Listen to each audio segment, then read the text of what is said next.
Everyone, good morning. আমি কোয়েনা দাস। তো সকালবেলা ঘুম থেকে উঠে স্নান ধান কমপ্লিট হয়ে গেছে। এখন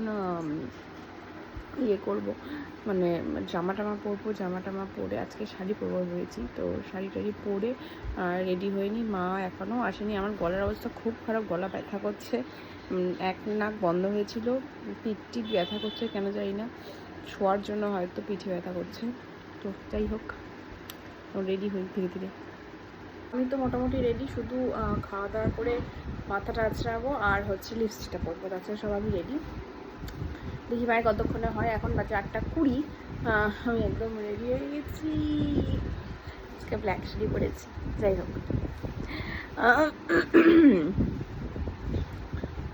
অ্যামিকে খাওয়াবো, তারপরে অ্যামিকে ওষুধ খাওয়াবো, তারপরে খেতে যাবো। মাত্র এলাম, ভীষণ বিধ্বস্ত অবস্থা হয়ে গেছে, বুঝতেই পারছো। তো ড্রেস চেঞ্জ করি, শাড়িটারি খুলি, তারপরে ফ্রেশ ট্রেশ হবো, একটু শুবো, ঘুমাবো। মাথা ব্যথা খুব পড়ছে আজকে। এই মাত্র মুখ চোখ এসে ধুলাম, ফ্রেশ ট্রেশ হয়ে টয়ে এখন শুয়ে পড়বো। শুয়ে অর্ধেক হাফ শুয়েছি, হাফ শুইনি, শুয়ে পড়বো এখনই। আর চলছে না শরীর। তো আজকে কোনো ক্লাসও নেই, তো বাড়িতেই থাকবো।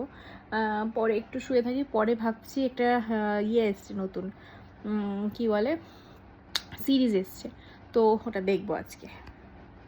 তো একটু ঘুমিয়েছিলাম, ঘুম থেকে উঠে মাকে বললাম চা দিতে। তো মা এখানে চা দিয়েছে, একটা টোস্ট নিয়েছি, দুটো কুকিজ নিয়েছি, একটা ঝুড়ি বাজার নিয়েছি, একটু খাই, আর টিভি এখানে ছেড়ে দিয়েছি। তো ভাবছি সিরিজ দেখতে দেখতে খাবো, তো খাই এবার। তো আমার খাওয়া দাওয়া কমপ্লিট হয়ে গেছে, অ্যামিরও খাওয়া দাওয়া কমপ্লিট হয়ে গেছে, সব কমপ্লিট হয়ে গেছে।